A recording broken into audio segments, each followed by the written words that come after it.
Welcome to the Ringer NFL show. I'm your host, Sheil Kapadia. Today, we're talking about the NFL's most disappointing teams through 3 weeks. And as someone who grew up, in an Indian household and didn't go to medical school, this feels very natural to me. And we won't go down that rabbit hole, but I'm thrilled to welcome in my guest today, Dan Pizzuta. You can read his work in the independent site, Snaps and Stats. I've read him in the FTN Football Almanac for a long time. He's a great follow on Twitter. Dan, how do you feel about just, crushing some teams who have disappointed us through 3 weeks? Absolutely. I usually do enjoy, this team is fun and this is why, but going to the other side is always a nice time too. I'm bringing you into the dark side today. Maybe next time. Next time we'll do a more positive one. So let's take a quick break and then we'll come back and we will talk about the NFL's most disappointing teams. This is the Ringer NFL show presented by FanDuel, and the NFL is officially back. So if you're going to be in it with FanDuel. They've got the goods, futures, live betting, SGPs, your way bets, all of it. The app's clean, it's fast, and yeah, when you win, you get paid instantly, which is nice because Sunday patience doesn't exist. So get your bets in, build something bold, and make every game feel bigger. Download the FanDuel app or head to FanDuel.com/RingerNFL to get started. The Ringer is committed to responsible gaming. Please visit rg-help.com to learn more about the resources and helplines available, and listen to the end of the episode for additional details. Must be 21 plus and present in select states, or 18 plus and present in DC, Kentucky, or Wyoming. Gambling problem? Call 1-800-GAMBLER or visit rg-help.com. Call 1-888-789-7777 or visit ccpg.org/chat in Connecticut. Paid endorsement.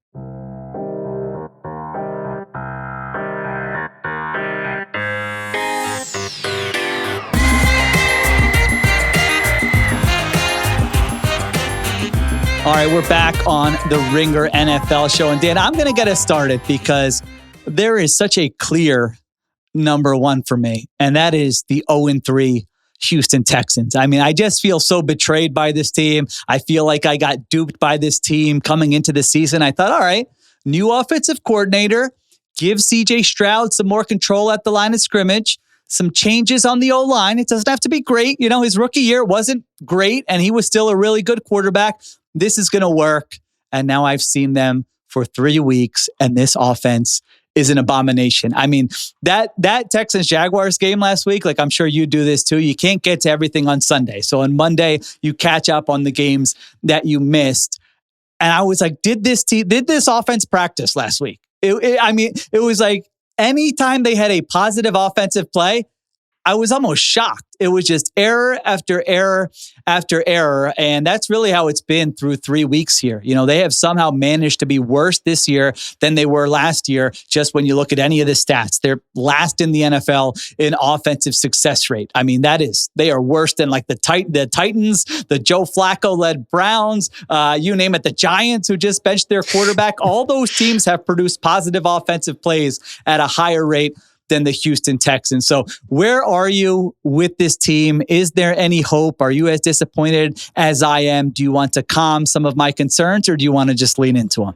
Yeah, I'm probably somewhere in the middle. Definitely disappointed because we really thought this was going to be something different. At least some of the improvement in coaching was going to be better. And it's turned out to be exactly the same.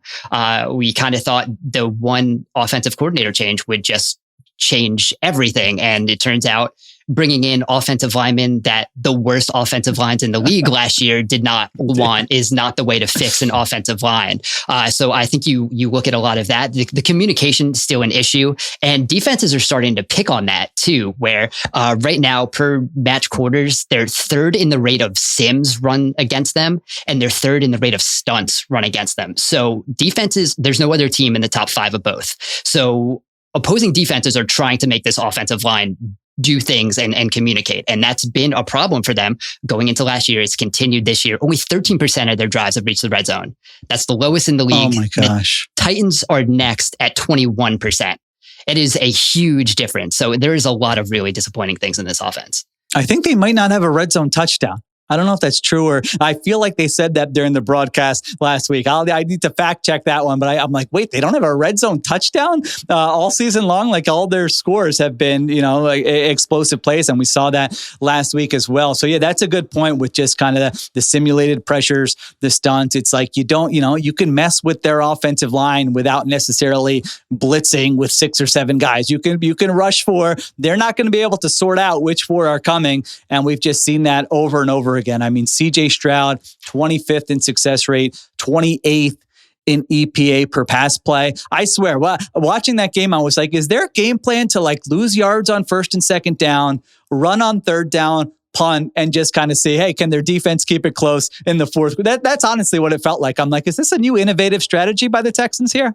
Yeah, it's one of those things that, again, like the thing last year was all the 3rd and longs that they had to do. It's the same thing this year. 8.5 yards to go on average, 25% conversion rate. It's putting a lot on CJ Stroud, and he just has not had the infrastructure to be able to bail them out like you did in his rookie season, which is really kind of what they did also. It was a lot of CJ Stroud hero ball on 3rd downs, and that just has not been a sustainable strategy over the past 2 years. Yeah, worst run game in the NFL as well. Now, where are you? Because I know there will be people listening to this saying, all right, here they go. They're just defending CJ Stroud. Like, I'm sick of it. This is the next Trevor Lawrence or Justin. You know these quarterbacks that it's like some people are just like, nope, this guy's actually good. He's in a bad situation. And then others are like, I don't want to hear it. If you're a good quarterback, you have to overcome a bad situation. So as a CJ Stroud guy, I'm getting a little nervous now that this is a second year with a new offensive coordinator, and that he's developing bad habits, and that maybe I'm going to look bad with my, no, CJ Stroud is actually good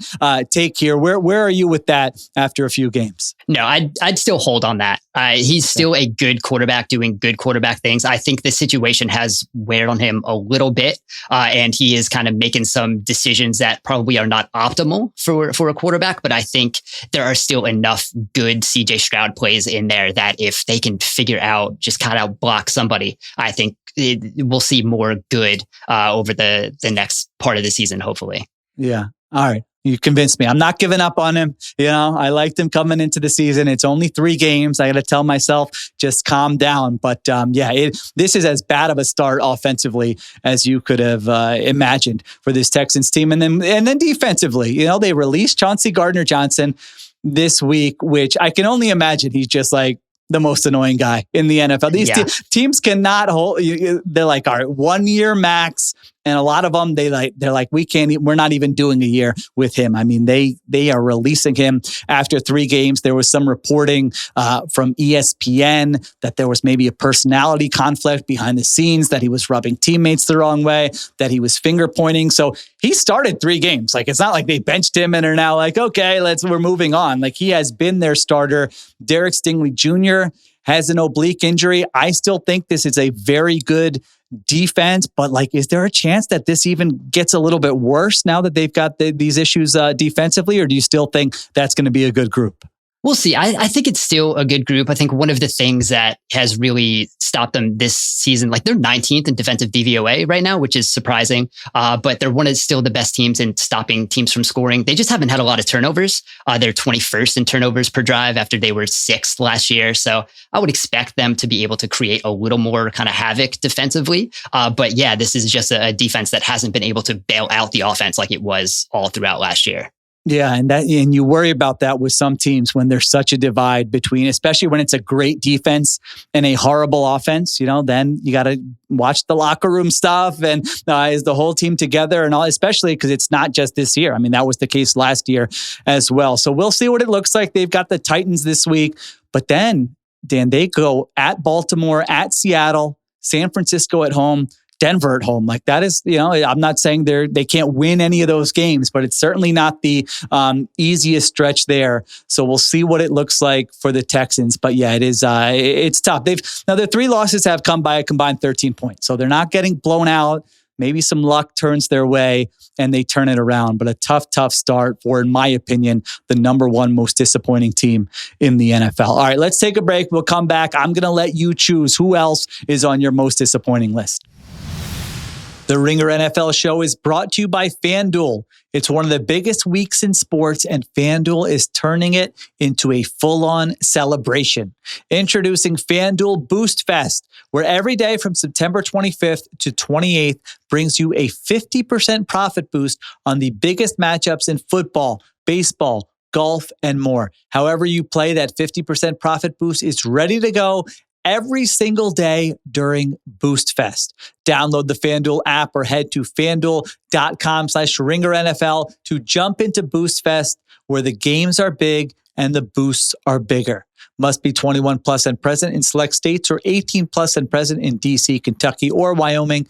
Opt-in required. Bonus issued as non-withdrawable profit boost tokens. Restrictions apply, including any token expiration and max wager amount. See terms at sportsbook.fanduel.com. Gambling problem? Call 1-800-GAMBLER or visit rg-help.com. Call 1-888-789-7777 or visit ccpg.org/chat in Connecticut. All right, we're back on the Ringer NFL show. Dan, who do you got? Who else belongs on this list below the Texans? All right, I'm going to throw out the Las Vegas Raiders. And wow. This is a team that I think if you look at what the DVOA projections were before the season, they were expected to be like 19th. Right now, they're 30th. And I think also if you look at what they were doing week one, they were an exciting team and it's kind of gone downhill from there. This is a team right now. The offensive line looks like a complete disaster. They cannot really pass block. They absolutely can't run block. We have Geno Smith kind of in a similar situation to what he was looking at in Seattle. Under pressure last week, 47% of his dropbacks were under pressure while he was first in EPA per dropback from a clean pocket. So it was just one of those things where it's a hard thing for him to continue to play like that, kind of like we talked about with CJ Stroud. And then when you look at what they're doing personnel wise, Brock Bowers has been hurt, but this was supposed to be like a heavy 12 personnel team that hasn't been able to use those tight ends the way they were expected. So now it's a heavy 11 personnel team. You have Brock Bowers playing more in line than he was last year. And that's not really helpful for an offense. So they just don't really have an identity, while Ashton Genty doesn't have a lot of room to run. And then the defense isn't playing very well either. So for what this team could have been exciting, kind of frisky, it's been one of the worst teams in the league over the first 3 weeks. All right, you convinced me not to give up my CJ Stroud stock. I'm going to convince you, don't give up your Raiders stock. I don't think it's going to stay this bad. You know, I look at their first 3 weeks and I agree with a lot of what you said. Specifically, the offensive line stuff makes me very nervous because I don't know that there's a quick fix there for them. And that was a concern coming into the season. You were kind of hoping, hey, maybe they'll just be okay, competent, give the offense a chance. They haven't gotten there, but Geno was terrible 2 weeks ago against the Chargers. There were plays to be made. That was an uncharacteristic game for Geno Smith there. And even last week against the Commanders, the final score got out of hand. There was a punt return for a touchdown. There was a big Deebo Samuel kickoff return. There was a Jeremy McNichols run where he stopped after a 4-yard gain and all of a sudden they missed the tackle and he takes it to the house. Now, I'm not saying those are good things. I'm sure Pete Carroll's like, yeah, those things sucked. We can't be having that, but I don't think those are things that happen typically every single week. So I still look at this. One thing I like is that they have been able to produce a lot of explosive plays offensively. I think they're top 4, top 5 at just explosive play rate. So that can make up, you can have more bad plays if the good plays are not just 8-yard completions, but they're 25-yard completions. And that's something that goes back to Geno Smith in Seattle as well, is that he's going to be willing to push the ball downfield. I do think the Bowers injury is a big deal. Week 1, he looked awesome and he's played the last 2 weeks, but you're not watching him going, this is one of the biggest playmakers in the NFL, regardless of any position. This is the best tight end in the NFL. And I think they've had a hard time kind of accounting for that. And they can't really run the ball. The run game has not been good. But I feel like if Bowers can get healthier, that there is still hope for this offense. So 1-2, I'm like, all right, it's not terrible. They're 1-2. They host the Bears Sunday afternoon. If they're 2-2 after 4 weeks, it's okay, that's kind of where you would expect the Raiders to be. No one expected them to win 11 or 12 games. It was can they be a frisky, 9-win team this season?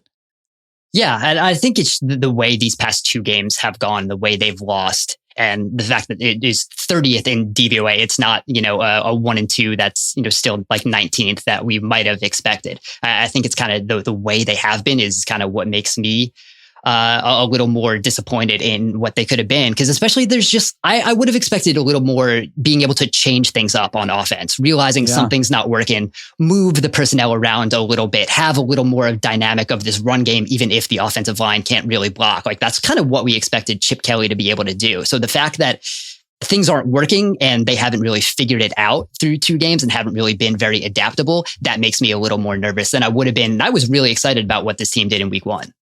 Yeah, the Chip Kelly conversation is an interesting one because as someone who covered him when he was in Philadelphia, when that came to an end, it was like Chip Kelly's out of ideas. Like his plan A was awesome. The offense was a lot of fun. I'm going back to 2013 now, but by the time it got to 2015, it was like defenses know what's coming in all these games. And then he went to San Francisco and it was the same thing. And then he has this kind of college renaissance. And I thought the conversation around him coming back to the NFL was interesting. Like I felt like a lot of people were really bullish on, okay, this, Chip Kelly 2.0, maybe even 3.0, I guess it would be coming back to the NFL. But I was kind of like, well, that would be a fun story. I hope that happens, but I kind of need to see that at the NFL level where you don't have the best players like you did last year at Ohio State. It's easier to kind of maximize it when you have that kind of talent. And now you run into issues like this where you're outmanned up front every single week. You don't have great wide receivers. What does it look like? And they're 30th in success rate on offense. I mean, I just ripped the Texans, for being 32nd. The Raiders are 30th. And that just measures how often are you producing a positive play on offense. So yeah, they're not the most talented unit. But to your point, if you believe in the offensive coordinator and you think Geno Smith is a competent quarterback, you should look better than you've looked so far. It's not saying you should be a top 10 offense, but you should be like, all right, they're in that mediocre range here. And again, I still think there's a chance that they get there. I'm not giving up on them, but yeah, it has not been a great start for them. So defensively, I almost feel like this is fine, with their talent. They came in, I was like, this is one of the worst depth charts in the NFL. And they haven't looked great, but I don't think that's necessarily been the reason why they're 1 and 2 is their defense. I think you would almost sign up for this if you were the Raiders going into the season and being like, you're going to be below average, but not a disaster. Okay, that sounds good with the players we have right now. So let's see what it looks like here going forward. Again, Raiders, Bears, Sunday afternoon. All right, Dan, I'm going to make the case that there's actually another AFC West team that is more disappointing than the Las Vegas Raiders. Let's see if I can convince you or not. That is the Denver Broncos. Okay, because the Raiders, the expectations were sneaky wild card team. The Broncos, on the other hand, I mean, Sean Payton, truly one of the greatest propaganda tours in NFL history this summer. I couldn't check my timeline or read an article or listen to a podcast with someone, in August without someone telling me, hey, Sean Payton just told me he loves his team. His team's going to the Super Bowl. He told me Bo Nix is just like the greatest quarterback ever. Dan, you and me, we might be the only people doing football content who Sean Payton did not call to just tell, and maybe he did call you. I don't know, but he didn't call me to just brag about his team. So you have a summer like that, and now you're 1 and 2, and sure, they could have won that Colts game. They could be 2 and 1, but does anything about them look like a team that's making the leap from, again, good team to actual Super Bowl contender? I don't think so. So I've actually got the Broncos as a more disappointing team through 3 weeks than the Raiders. Where are you with Denver?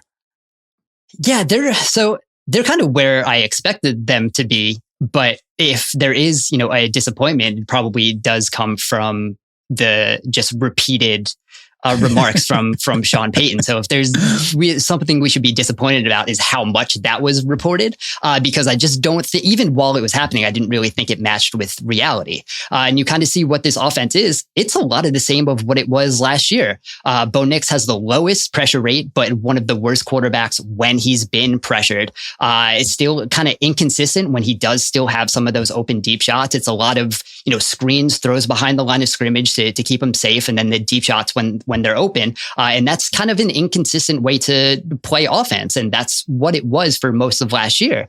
The big difference, again, this year is the defense is not as good. And I think if there's a disappointing part, like a lot of people were expecting this to continue to be the best defense in the league, but we know it's very hard for defenses to be that good year over year. So they're 14th in DVOA right now. You can throw on Patrick Surtain a little bit. He's only 40th in adjusted yards allowed per coverage snap when he was easily first last year. So it's just kind of one of those things where if that's not as good and the offense is still okay, that's not a great team. And I think like that is one of the biggest things where I think we didn't quite, count in how big that drop off on defense potentially could have been, at least, early in the season. And there's not enough on the offensive side to make up for it. Yeah, those were the two paths. It was either this offense is going to make a leap from like solid, mediocre offense to really good offense. And that would require a Bo Nix leap, or it was just that, man, this defense is so much better than any other. Like, man, if you didn't have the Broncos as like your number one defense going into the season, you were under attack. As someone who does the rankings for the Ringer, I can attest to that. But like you said, it's just that, defense is tough year to year, and I don't think they're quite as good. Now, Surtain did play through an injury, so who know when he gets healthy. I don't think any of us think Patrick Surtain is anything but an awesome cornerback, right. But still, awesome cornerbacks sometimes get beat a little bit. I take more issue with their offense, honestly. They're 31st in offensive success rate, so these three teams we've talked about are all bottom three. Only the Texans are producing a positive play at a lower rate than the Broncos right now, and this offense is worse through 3 games than it was last season, where again, if they were going to make the leap, it was going to be because the offense got a lot better. So I actually, like, my take on Peyton is that he thinks he's God's gift to coaching, but he's definitely one of the best coaches of like the last 25 years. So I'm not like this guy's a fraud or anything like that. It's just yes, he knows how good he is. And I thought even last week, like, I thought he was scheming up some awesome stuff against the Chargers. There were openings, yeah. Absolutely. Yeah. You watch that game and it's like, man, he is scheming up explosive plays against a very good Chargers defense. And Bo Nix didn't make the plays. Now, listen, throwing deep, there's going to be some inaccuracies and some randomness. But at the same time, if Bo Nix makes a couple of those throws, I think they're winning that football game. And it's hard not to just look at the other side there and the throw that Justin Herbert made to kind of win the game and be like, all right, it's going to take Bo Nix to make a little leap here to take this Broncos team a little more seriously. So I think they're a good team. I don't think they're a great team. And I'm not like a Bo Nix hater. I think can be solid. I think he can be good, but we just haven't seen that leap yet this year.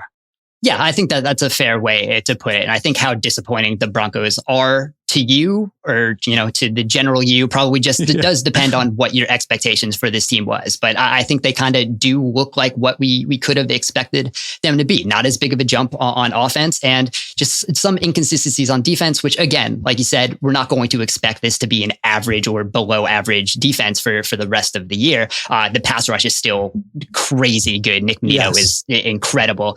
They're still getting a ton of pressure. That is going to continue to help. So that defense will improve. It's going to be, whether the offense is able to, put some of those explosive plays together like they were able to do and take advantage of a couple plays a game like they were last year. They just haven't been able to do it so far.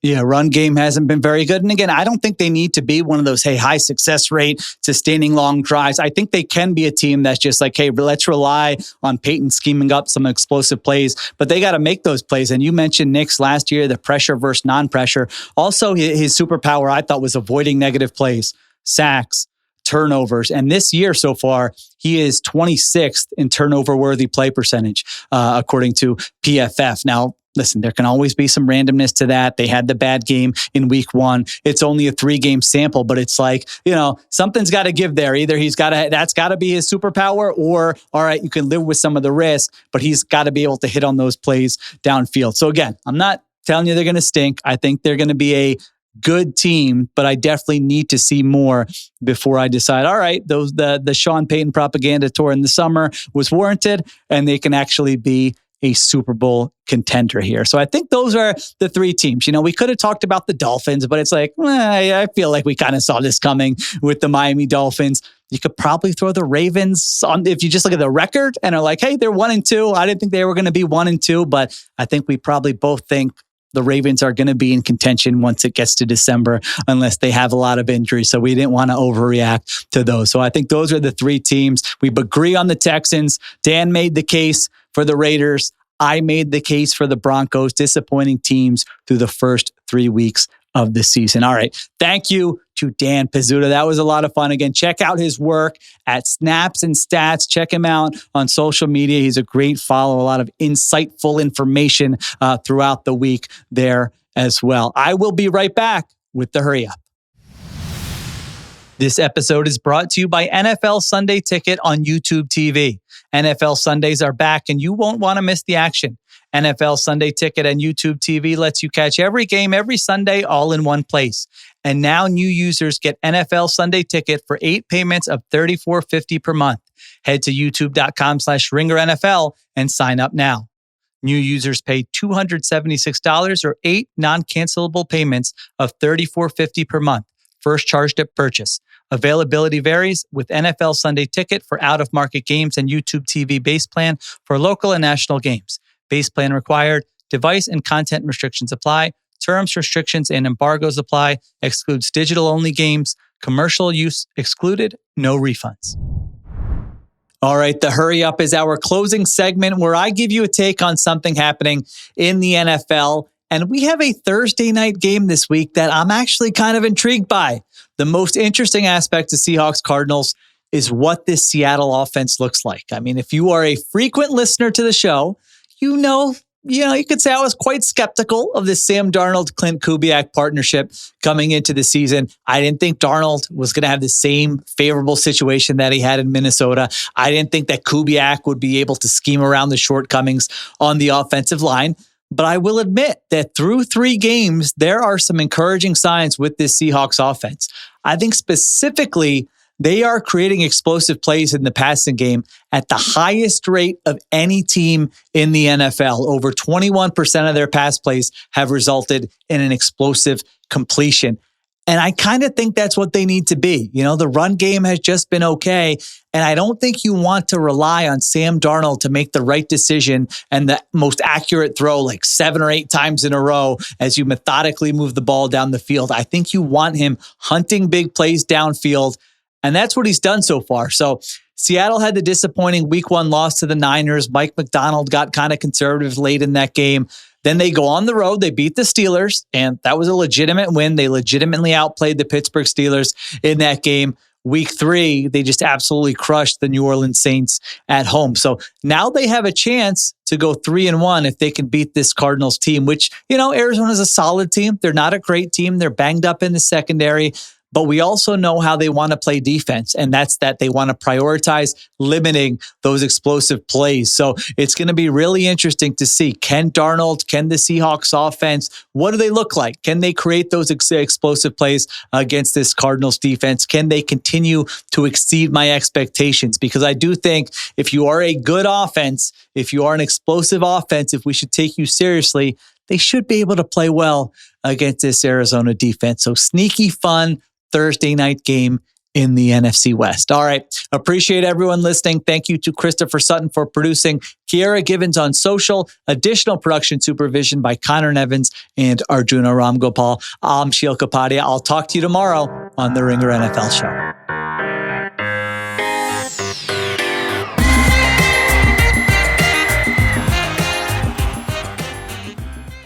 Must be 21 plus and present in select states. For Kansas, in affiliation with Kansas Star Casino, or 18 plus and present in DC, Kentucky, or Wyoming.